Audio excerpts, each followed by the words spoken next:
గొప్ప అవకాశం అని చెప్పి నేను ఈ సందర్భంగా కొడంగల్ ప్రజలకు నేను తెలియజేయదలుచుకున్నా. మిత్రులారా, ఈడ సజీవ సాక్షిగా పెద్దలు ఉన్నారు. వెంకట్రావు గారు లాంటి సీనియర్ నాయకులు ఎంతోమంది, ఒకవైపున ముద్దప్ప, ఇంకొక వైపున నందారం కుటుంబం. ఈ నియోజకవర్గంలో 55 సంవత్సరాల రాజకీయ చరిత్రను గమనించినప్పుడు పెద్దలు దామోదర్ రాజ నరసింహ గారికి నేను వివరిస్తున్నా. కొడంగల్ శాసనసభ నియోజకవర్గం అంటే ఒకవైపున గుడి, మరోవైపున గడి. 50 సంవత్సరాలు ఈ శాసనసభ నియోజకవర్గ పరిధిలో గిరిగీసుకున్నట్టుగా రాజకీయాలను నడిపిన ఉద్దండులు ఈరోజు ఈ శాసనసభ నియోజకవర్గ అభివృద్ధి కోసం గుడి గడి ఏకమై కొడంగల్ శాసనసభ నియోజకవర్గాన్ని ఒక నందన వనంగా, పాడి పంటలతో విరసిల్లే వేదికగా ఈరోజు కలిసి వచ్చినందుకు ఆ వైపును ఈ వైపును ఇద్దరిని మనస్ఫూర్తిగా నేను అభినందిస్తున్నా. మాజీ మున్సిపల్ చైర్పర్సన్ జగ్గప్ప కావచ్చు, ఈనాటి చైర్పర్సన్ నందారం ప్రశాంత్ కావచ్చు, 4వ తరం ఈరోజు ఇక్కడ రాజకీయాలలో వాళ్ళు ఉన్నారు.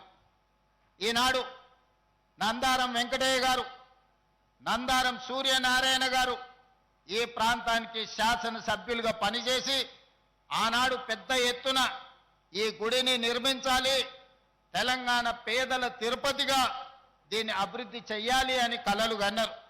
ఆ తర్వాత అనురాధమ్మ గారు, ఆ తర్వాత ప్రశాంత్ గారు, వాళ్ళ కుటుంబ సభ్యులందరూ కూడా భావించిండ్రు. నందారం సూర్యనారాయణ గారు టీటీడీ మెంబర్గా ఉన్నప్పుడు ఆనాడు తిరుమల తిరుపతి దేవస్థానం నుంచి నిధులు తెచ్చి అభివృద్ధి చేయాలన్న ఆలోచన చేసి ఇక్కడ ఒక ఫంక్షన్ హాల్ను కూడా నిర్మించడం జరిగింది. అయినా ఈ కార్యక్రమం వివిధ కారణాల చేత ఎప్పటికప్పుడు వాయిదా పడుతూనే ఉంటే ఒకరోజు సుందర వరదాచార్యులు దామోదర్ రాజ నరసింహ గారికి నేను వివరిస్తున్నా. సుందర వరదాచార్యులు అంటే ఈ దేశంలోనే, భారతదేశంలో గర్వించదగ్గ ఆగమ శాస్త్ర సలహాదారులు. తిరుమల తిరుపతి దేవస్థానంలో స్వామి వారికి ఏ ముహూర్తం నిర్ణయించాలన్నా, బ్రహ్మోత్సవాలను నిర్వహించాలన్నా సుందర వరదాచార్యులు గారు పెట్టిన ముహూర్తమే స్వామివారి ముహూర్తం. స్వామివారి ప్రతిరూపమే సుందర వరదాచార్యులు. అంత పేరు, కీర్తి, ప్రతిష్టలను మన ప్రాంతానికి, కొడంగల్ నియోజకవర్గానికే కాదు తెలంగాణ ప్రజలు గర్వించే దేశంలోనే గొప్ప ఆగమ శాస్త్ర సలహాదారులు సుందర వరదాచార్యులు. వారు నన్ను ఇక్కడ వీధుల్లో రథాన్ని తిప్పడానికి లేదు, మీరు బాధ్యత తీసుకోండి అని అంటే ఆనాడు మొట్టమొదట ఆ కార్యక్రమాన్ని చేపట్టినాం. వారు ఈరోజు మన మధ్యలో లేకపోవడం తీరని లోటు. వారి లాంటి ఆగమ శాస్త్ర సలహాదారులు ఈనాడు ఈ వేదిక మీద ఈ సుముహూర్త కార్యక్రమం వారి చేతుల మీద జరిగిన ఉంటే నిజంగా దేవుడు కూడా సంతోషించుండేవారు.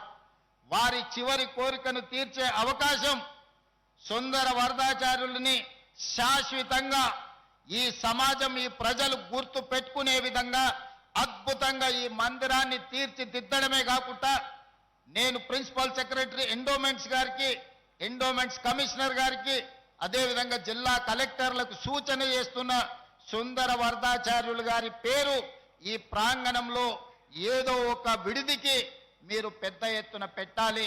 శాశ్వతంగా పెద్దయ్య గారి పేరు ఈ ప్రాంతంలో, వారి పేరు చాలా మందికి తెలియదు. పెద్దయ్య గారు అంటే ప్రతి ఒక్కరికి తెలుసు. పెద్దయ్య గారు పేరు శాశ్వతంగా ఈ మందిర నిర్మాణంలో కనిపించాలి. వారిని ఎప్పుడూ మనము ఈ ప్రాంతంలో గుర్తు చేసుకోవాలి. ఈరోజు ఇక్కడ జరిగే ఏ పూజా కార్యక్రమమైనా, తిరుపతిలో ఏ సాంప్రదాయం ప్రకారం, ఏ రకమైన సాంప్రదాయాన్ని పాటించి పూజలు జరుగుతాయో సెకండు తూచా తప్పకుండా ఇక్కడ కూడా అదే సాంప్రదాయాన్ని, అదే రకంగా పూజలు నిర్వహిస్తూ ఆ పవిత్రతను ఇక్కడ మన పూజారులు సుందర వరదాచార్యులు గారి కుటుంబ సభ్యులు ఈ రోజు ఈ కార్యక్రమాన్ని నిర్వహిస్తున్నారు. వారికి కూడా నేను మనస్ఫూర్తిగా కృతజ్ఞతలు ధన్యవాదాలు తెలియజేస్తున్నా. మిత్రులారా, ఈ కార్యక్రమం Subscribe us and press the bell icon for more interesting updates.